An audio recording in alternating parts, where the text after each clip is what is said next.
जिथे साधं इंटरनेट सुद्धा नाहीये तिथून येऊन एक मराठी मुलगा यूट्यूबचा किंग झालाय। याचं एक गाणं जरी आवडलं असेल तरी व्हिडिओ पूर्ण बघा।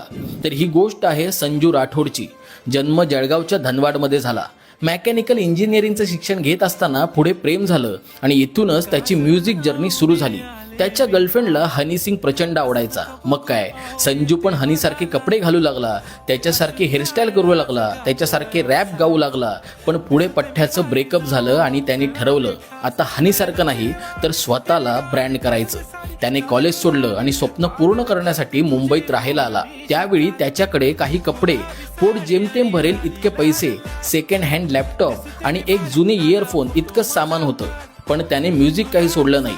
तो गाणी कंपोज करत राहिला, मिळेल तिथे गात राहिला, स्वतःच्या यूट्यूब चॅनलवर टाकत राहिला। त्यातूनच एका निर्मात्याची नजर त्याच्यावर पडली आणि त्याची गाणी अजून सुंदर दिसू लागली। गुलाबी साडी या गाण्याने त्याला इंटरनॅशनल ब्रँड बनवलं।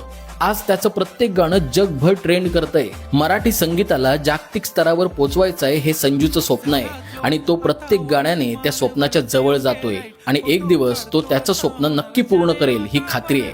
त्यामुळे या मराठी मुलाची स्टोरी नक्की व्हायरल करा आणि मराठमोळ्या कंटेंटसाठी संवाद सेतूला फॉलो सुद्धा करा। नको मला चहा खारी, आता जेवण करून जाईन।